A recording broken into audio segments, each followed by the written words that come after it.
আসসালামু আলাইকুম ফ্রেন্ডস। আজকের ভিডিওতে আমি আলসার প্রাকৃতিকভাবে হিল করার জন্য বেশ কিছু নতুন গবেষণা তুলে ধরবো এবং এমন সব কার্যকরী মেডিসিন দেখাবো যা গ্রহণ করলে 1 থেকে 2 মাসের মধ্যে আপনার আলসার পুরোপুরি ভালো হয়ে যাবে। এটা হোক পেপটিক আলসার বা ডিউডেনাল আলসার বা আপনার পেটের মধ্যে যে কোনো রকম আলসার বা ক্ষত থাকুক বা আপনার ইন্টেস্টাইনের মধ্যে ক্ষত থাকুক, ইন্টেস্টাইনাল লাইন ড্যামেজ হোক, এই একই চিকিৎসায় আপনি সবগুলো সমস্যা থেকে সেরে উঠতে পারবেন। বা যাদের এরোসিভ গ্যাস্ট্রাইটিস বা গ্যাস্ট্রোএসোফাজিয়াল রিফ্লাক্স ডিজিজ ইত্যাদি সমস্যা রয়েছে, তারা আজকের ভিডিওটি যদি মনোযোগ সহকারে দেখেন এবং আমার প্রত্যেকটি কথা আপনারা অনুসরণ করতে পারেন, পাশাপাশি যে ওষুধগুলো আমি রেকমেন্ড করব সেগুলো একটানা নিয়মিত গ্রহণ করতে পারেন, তাহলে ইনশাল্লাহ খুব দ্রুত আপনি আপনার আলসারের সমস্যা থেকে সেরে উঠতে পারবেন। দেখুন, যেই বিষয়টা অনেকেই বুঝতে পারে না যে আলসারের সমস্যাটা একদিনে হয় না। আমরা অনেকেই যেই মারাত্মক ভুলটা করি, যখনই আপনার গ্যাসের সমস্যা হয় আপনি অমনি দৌড়ে চলে যান ফার্মেসিতে, সেখান থেকে আপনি প্রোটন পাম্প ইনহিবিটর জাতীয় ওষুধ নেন এবং গ্যাস্ট্রিকের ওষুধ গ্রহণ করে আপনি আপনার যেই সমস্যা হচ্ছে লাইক পেটের মধ্যে গ্যাসের ব্যথা বা বার্নিং সেন্সেশন, এগুলো থেকে পরিত্রাণ লাভ করেন, যেমন টক ঢেক ওঠা ইত্যাদি।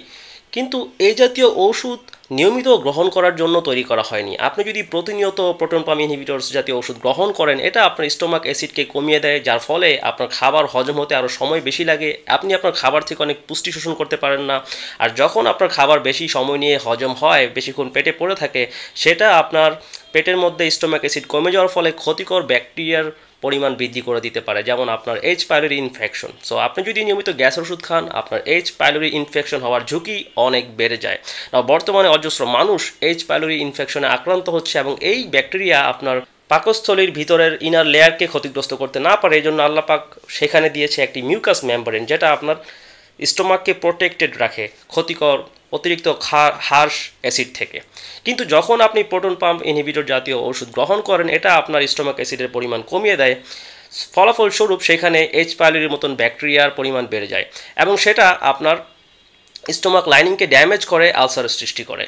তখন আপনি যখন খালি পেটে থাকেন, আপনার স্টোমাক অ্যাসিড এবং এইচ পাইলোরি ইনফেকশন সব মিলিয়ে একটি বিবস্ত্র অবস্থা সৃষ্টি হয়, আপনার পেটে প্রচণ্ড জ্বালা পোড়া ব্যথা সৃষ্টি হয়, বিশেষ করে রাত্রে ঘুমাতে সমস্যা হয়।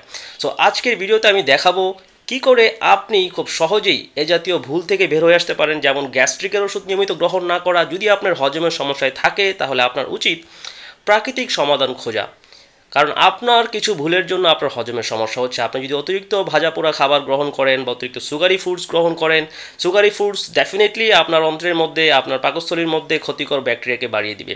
লাইক যারা প্রোটন পাম্প ইনহিবিটরস বা গ্যাসের ওষুধ নিয়মিত খায়, তাদের স্মল ইন্টেস্টাইনের মধ্যে ব্যাকটেরিয়ার গ্রোথ বেড়ে যায়, যেটা আপনার আলটিমেটলি নানাবিধ ডাইজেস্টিভ ইস্যু সৃষ্টি করছে, লাইক ইনক্লুডিং আলসার। সো আমি আপনাকে দেখাচ্ছি কি করে আপনি প্রাকৃতিক সমাধান অনুসরণ করার মাধ্যমে এর থেকে বের হয়ে আসতে পারেন। সো যদি আপনি এখনও হজমের সমস্যায় ভুগে থাকেন আর গ্যাসের ওষুধের উপরই নির্ভর করে থাকেন, তাহলে আপনি মারাত্মক ভুল করছেন। এটা আপনাকে নানাবিধ পুষ্টির ঘাটতিতে ফেলে দিবে, কারণ গ্যাসের ওষুধ খেলে আপনি আপনার খাবার থেকে পর্যাপ্ত পুষ্টি শোষণ করতে পারবেন না। এছাড়াও অনেকেই ব্যথানাশক ওষুধ গ্রহণ করার ফলে তাদের স্টোমাকের লাইনিং ড্যামেজ হয়ে আলসারের মতো সমস্যার সৃষ্টি হচ্ছে। সো আমি হাইলি রেকমেন্ড করব, যদি আপনার ডাইজেস্টিভ ইস্যু থাকে তাহলে গ্যাস্ট্রিকের ওষুধের উপর একেবারে নির্ভরশীল না হয়ে আপনার উচিত আপনার হজম শক্তিকে বুস্ট করা। লাইক আমি আপনাকে রেকমেন্ড করব আপনার খাবার ভালো মতো চিবিয়ে গ্রহণ করার জন্য। এবং অনেকেই খাবারের সাথে লবণ খান না, মনে করেন যে লবণ খাওয়া ক্ষতিকর। দেখুন, লবণ খাওয়া আসলে ক্ষতিকর যদি আপনি অতিরিক্ত খান, বা যদি আপনি অতিরিক্ত কম লবণ খান সেটাও আপনার জন্য মারাত্মক ক্ষতিকর। কারণ গবেষণায় দেখা যাচ্ছে যারা লবণ একেবারে কম খায় তাদের টাইপ 2 ডায়াবেটিস হওয়ার ঝুঁকি বেড়ে যায়, থাইরয়েডের ফাংশন ব্যাহত হয়, নানাবিধ সমস্যা দেখা দেয়। সো লবণ আমাদের শরীরের জন্য অত্যন্ত গুরুত্বপূর্ণ। এটা আপনার stomach acid like HCl hydrochloric acid তৈরি করতে সাহায্য করে। সো বিশেষ করে যারা কম স্টোমাক অ্যাসিড থেকে আলসারের সমস্যায় ভুগছে, তাদের অবশ্যই উচিত তাদের খাবারের সাথে আলগা লবণ অল্প পরিসরে পরিমাণ মতো, লাইক প্রতিদিন একটা সুস্থ মানুষের 1 টেবিল চামচ পরিমাণ লবণ বা গরমের দিনে 1.5 টেবিল চামচ পরিমাণ লবণ আপনার প্রয়োজন। যদি আপনার হাই প্রেশার থাকে, আপনি হাইপার টেনশনের রোগী হয়ে থাকেন, তাহলে আপনি আপনার ডক্টরের অ্যাডভাইস অনুসরণ করুন। কিন্তু যারা সুস্থ মানুষ তাদের উচিত অবশ্যই তাদের ডায়েটারি সল্ট ইনটেক ঠিক রাখা।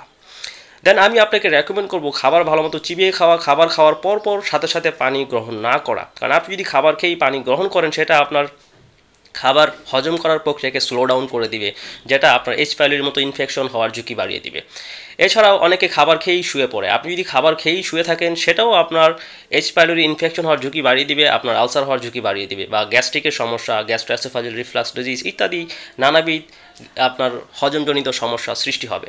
সো আমি রেকমেন্ড করব আপনি আপনার খাবারকে ভালো মতো চিবিয়ে গ্রহণ করবেন এবং ব্যালেন্সড একটা ডায়েট গ্রহণ করবেন। অতিরিক্ত ভাজা পোড়া ডিপ ফ্রাইড ফুডসগুলো অ্যাভয়েড করবেন। বিশেষ করে আপনার হাইড্রোজেনেটেড তেল বা ট্রান্সফ্যাট জাতীয় খাবার বা দোকানে যেই প্যাকেটজাত খাবার রয়েছে বা কোল্ড ড্রিঙ্কস রয়েছে, এগুলো হচ্ছে আপনার সবথেকে বড় শত্রু, যা আপনার হজমের সমস্যা সৃষ্টি করে এবং একসময় গিয়ে আলসারের মতো সমস্যা আপনি ভুগছেন এবং অনেক ওষুধ গ্রহণ করা সত্ত্বেও সেরে উঠতে পারছেন না। সো আমি আপনাকে দেখাবো কি করে আপনি খুব সহজেই আপনার শরীরের হিলিং মেকানিজমকে, আপনার শরীরের রিজেনারেটিভ পাওয়ারকে বুস্ট করতে পারেন উইথ রিজেনারেটিভ মেডিসিন, যাতে করে আপনার সেই ক্ষতটা নতুন কোর্স দ্বারা তাড়াতাড়ি ফিল আপ হয়ে যায় এবং সেখানে হিলিং হয় এবং আপনি সেরে উঠতে পারেন। সো আমি সর্বপ্রথম আপনাকে রেকমেন্ড করবো একটি শক্তিশালী মেডিসিন, যেটাকে বলা হয় গ্লুটামিন। এটা একটা অ্যামিনো অ্যাসিড। আপনি এটি ক্রয় করতে পারবেন পাউডার ফর্মে, এবং আমি রেকমেন্ড করব প্রতিদিন সকালে এবং রাতে 1 চামচ করে 5 গ্রাম করে সকালে এবং রাত্রে পানির সাথে গুলে গ্রহণ করার জন্য। এটা আপনার পেটের স্টোমাক লাইনিংয়ের মধ্যে একটি ব্যান্ডেজের মতো কাজ করবে। এটা একটা লেয়ার তৈরি করবে, একটা লেয়ার অফ প্রোটেকশন। সো আপনার সেখানে জ্বলা পড়া, ব্যথা সব দ্রুত কমে আসবে এবং আপনি অবাক হবেন, অজস্র গবেষণায় দেখাচ্ছে এই সিম্পল একটি অ্যামিনো অ্যাসিড গ্লুটামিন, যা আপনি গরুর নেহারি বা বোন ব্রথের মধ্যে পাবেন, এটি আপনার স্টোমাক লাইনিং হিল করার জন্য, দ্রুত সেখানে কোষ তৈরি করে আপনার ক্ষত পূরণ করার জন্য অত্যন্ত কার্যকরী একটি মেডিসিন। সো এই ওষুধটি অনেক আন্ডাররেটেড, অনেক মানুষ এটা সম্পর্কে জানে না, যার ফলে তারা আলসারের সমস্যায় দীর্ঘদিন ভুগতে থাকে। আপনি যদি এটাকে আপনার আলসার ট্রিটমেন্টে যোগ করেন তাহলে আপনি মিরাকেল দেখতে পাবেন ইনশাআল্লাহ। এবং দ্বিতীয়ত আমি আপনাকে রেকমেন্ড করব ঢ্যাঁড়সের পানি গ্রহণ করার জন্য। ঢ্যাঁড়সের পানির মধ্যে আছে মিউসিলিজ।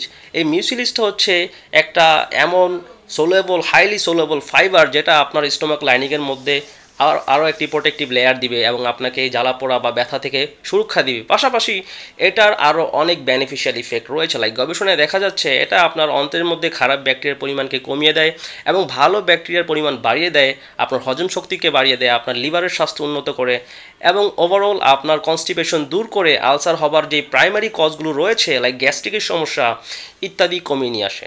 সো আলসারের জন্য যদি আপনি উপকার পেতে চান, এটা খাওয়ার সাথে সাথে রাতারাতি উপকার আসবে না, আপনাকে নিয়মিত ধৈর্য ধরে এটাকে কন্টিনিউয়াসলি গ্রহণ করতে হবে। গবেষণায় দেখা গেছে 12 সপ্তাহ গ্রহণ করার পর তারা বেশ কিছু উপকার নোট করেছে। সো নিয়মিত আপনাকে গ্রহণ করতে হবে। অ্যাটলিস্ট 1 মাস আপনি গ্রহণ করার পর আপনি দেখবেন আপনার আলসারের সমস্যা আগে কোথায় ছিল আর এখন কোথায় চলে এসেছে। সো আমি হাইলি রেকমেন্ড করব, আপনি যদি আলসার থেকে সেরে উঠতে চান তাহলে 1টা বা 2টা ঢ্যাঁড়স পরিষ্কার করে ধুয়ে কুচি কুচি করে কেটে 1 গ্লাস পানিতে ডুবিয়ে রাখবেন এবং সেটাকে ঢেকে রাখুন।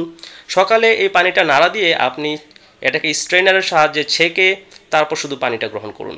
আমরা চাচ্ছি শুধুমাত্র সোলেবল ফাইবারটা, যাতে করে আপনি সকালে যখন খালি পেট থাকে তখন এটা খাওয়ার পরপর আপনার স্টোমাক লাইনিং থেকে শুরু করে টোটাল ইন্টেস্টাইন পর্যন্ত আপনার এটা দ্বারা একটা প্রোটেকশনের মধ্যে আসতে পারে।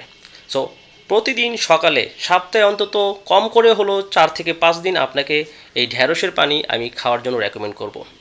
এবং সর্বশেষে 3 নম্বরে আমি রেকমেন্ড করব, যারা এইচ পাইলোরি ব্যাকটেরিয়ায় ইনফেক্টেড এবং এটা থেকে আপনার আলসারের সমস্যায় ভুগছেন, অ্যান্টিবায়োটিক খেয়ে কাজ হচ্ছে না, তাদের জন্য এক্সেলেন্ট রেমেডি হচ্ছে গার্লিক বা রসুন।